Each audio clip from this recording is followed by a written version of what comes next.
Good morning, traders. Welcome to StockCast. My name is Todd Derby, along with business partner and co-host James Mason. Good morning, James. How are you doing today? Todd, good morning. I'm doing well. How are you today? Doing well. Yes, super exuberant that the Detroit Lions won the Super Bowl last night. Well, I mean, Matt Stafford won the Super Bowl, which he was a former Lion for the last 10, 12 years, and so I'm really happy for him. I honestly, man, you talking about such a good quarterback just being on a crappy team, and honestly, like it defining his freaking career to where he couldn't even like fulfill his potential. I know. And then they trade. I mean, think about this. They trade the two quarterbacks, LA and Detroit, and Jared Goff wins 3 or 4 games all year, and he goes and wins the freaking Super Bowl. He beats Tom Brady to get to the Super Bowl and wins. It's amazing for him. Yeah. Like, could you imagine though, if talking about like trading people, like trading players and stuff, like if that's what we done in our business, like can you imagine like if we traded Johnny for like Timothy Skykes? I hope he's listening. I hope he is too. If you guys don't know, dude, Johnny and Tim Skykes are like mortal freaking enemies. Like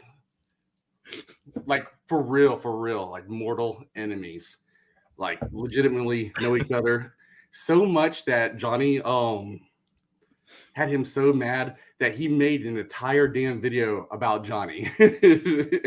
Oh, yeah, I'd like to see that. I haven't seen that. Oh, he after people ragged him about it, he deleted it. Man, I'm talking about it was great. It was freaking great. Oh man, I hope I can't wait. He'll watch this later if he's not watching now. But yeah. So Todd, happy Valentine's Day. Happy Valentine's Day to everybody else. Happy Valentine's Day. Yeah. Hey guys, I get it. We have a lot of haters, especially a lot of POAI haters. I get it. But today's Valentine's Day. Someone out there probably loves them. I don't know who, but I'm just trying to be optimistic here. I could be wrong though, but I don't know. We'll see. But I know I'm not wrong about predictive oncology in the end, unless they just flat out lied to all of us, but I doubt that. So, all right. Todd, so tell me about your Valentine's Day so far. So far, so good.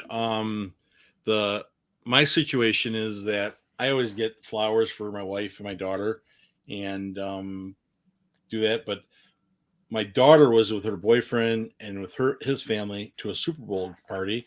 She didn't get home until 11:30 at night. So I'm waiting for her to get home. Love you. Good night. Go to bed, Dad. And then I'm taking off for the store, which closes at midnight. And I'm literally there in the checkout lane buying Valentine's flowers before the bell. I come home, set the flowers up on the counter, and then we exchange cards in the morning. That's so far my Valentine's. Man, talking about cutting it close, Todd. Well, I was about 12 hours earlier than someone else I know.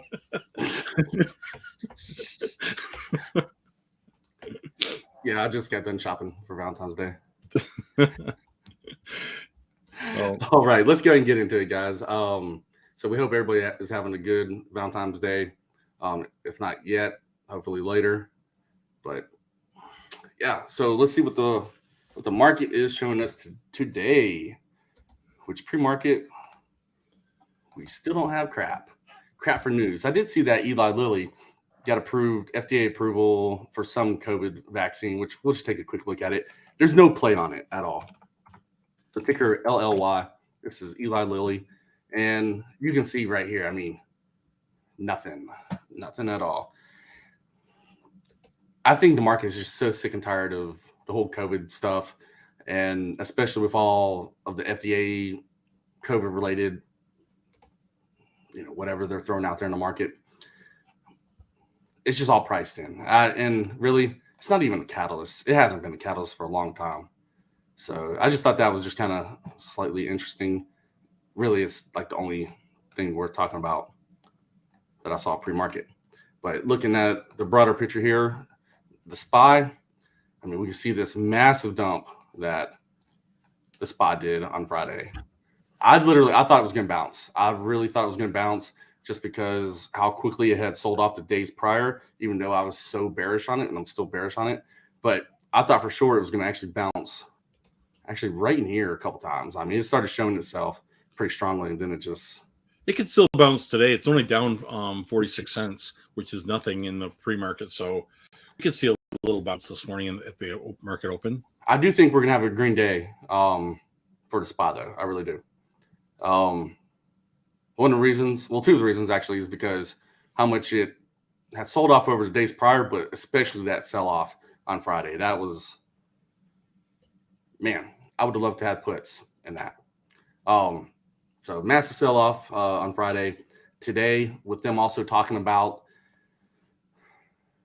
they're kind of just trying to like brush over the whole Russia and Ukraine stuff, trying to make it sound like, like they're talking.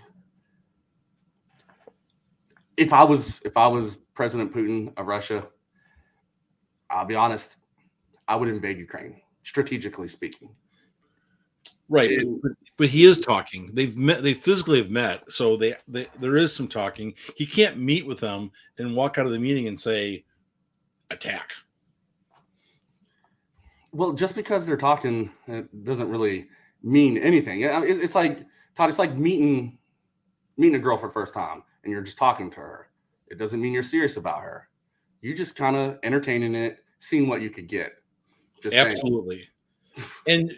And you take your hand off the button while you're negotiating, because really the talks are negotiations, aren't they? So you're listening, you're chatting, you're like, lifetime supply of vodka. How do we work this out?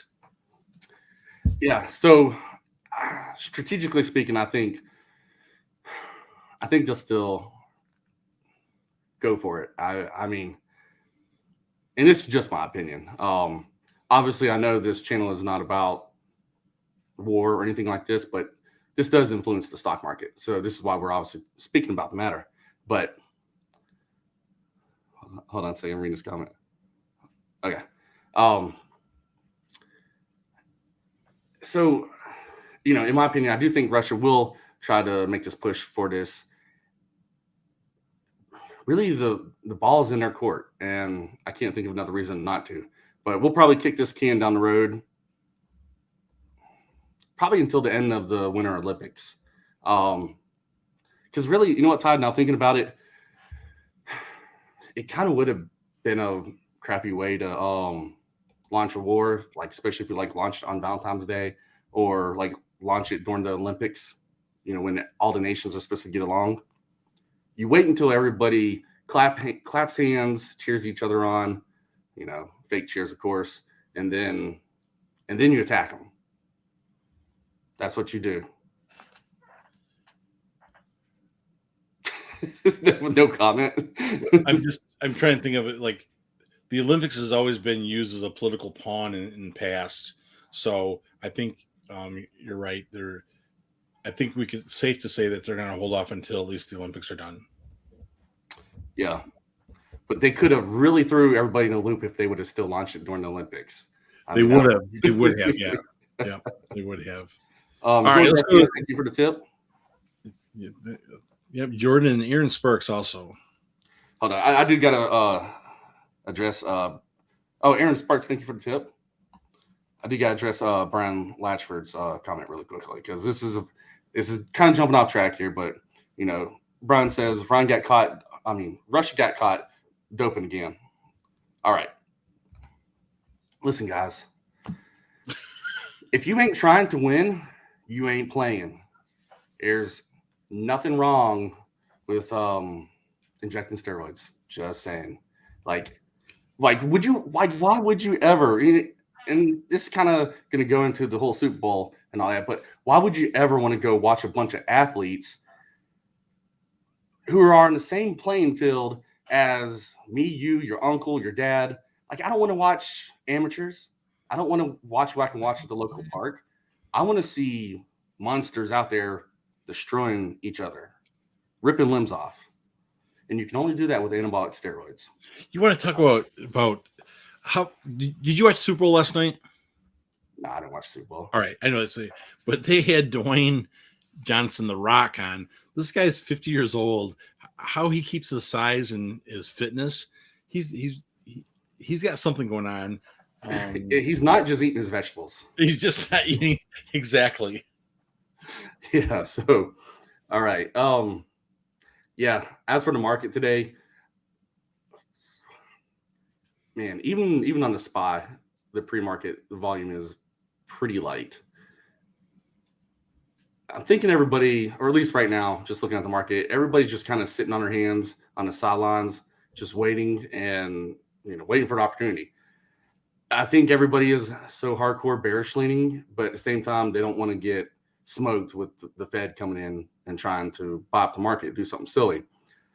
Now, with that being said, if you guys read S. John's awesome comments, like the dude posts amazing news articles or updates in the chat right here on this live stream. You can always check them out either after show or before the show starts or whatever. But you can see where he's quoting them. They're talking about how they want to raise the interest rates 100 basis points. It's gonna rattle the market, but it's what's needed. It really is. So we'll see what the Fed does. I mean, are they gonna put a little bit more cushion into the market before they rain down on it, or are they gonna actually, you know what? I don't think they're gonna let it sell off right now, because if they would raise it 100 basis points, it's gonna send this bad boy free falling, especially if it's already going down. So are you thinking 100 basis points in March, or are you thinking that's the goal for the year? Well, that's just what one of the other regional guys wanted to do. Obviously, it's on Powell at the end to decide, the when and the timing of it all and how many that they're going to do. But I don't necessarily, 100 basis points is a good start, but I don't think they're going to do that. I think they'd rather just, instead of just ripping the Band-Aid off and start getting back on track, I think they'd rather just be miserable, and we keep kicking this can slowly down the road.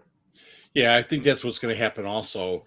And I think it's going to be, it's not going to do them all at once. And then the question I also have to wonder out loud, and S. John's asking the same question in the comments: how much is already baked into the market? How much is already priced in? And I think it's priced in more than we anticipate. See, I disagree with that, and the reason why I'm disagreeing is, like, even though we've had this nice pullback in the market is still way overextended, and I think if we would raise it 100 basis points, I think that would be such a significant hit to a market that's already just so inflated, and with all the other macro events taking place and that have a hold on the market, I think it is just going to be another factor into the house of cards tumbling over. That's just my opinion, though. All right. So yeah, let's see. Let's run through the comments really quickly. Again, like I don't even see anything worth trading now. At this point, so no, I'm going to watch the market, see if anything jumps off the page, anything has any high volume, any high day type action, and make a game time assessment. But right now, I'm planning on having a small trading day, if any. Yeah. All right. So, let's go ahead and wrap it up right there. A little bit early. So, all right, everybody. Again, appreciate y'all tuning in today. Happy Valentine's Day. And if y'all are still wondering, I'm obviously still pro POAI. I always have been. But if you guys remember, you guys have to remember this stuff. There's no way I can keep updating everybody every day. And we don't need to talk about it every day. But I said like 2 months ago, I was going to stop talking about it publicly. just because, I mean, there's so many people who ride my channel here and they're looking for all of those opportunities to flip this on everybody. You know, they're looking to jump in at a super low rate and they're looking to flip it at the breakout points that we're jumping in at. And then they're trying to short it, you know, at certain ranges. So there's no reason to help them out. So we appreciate y'all tuning in today. Remember, trade safe, trade smart, and we will catch y'all in the next one. See ya.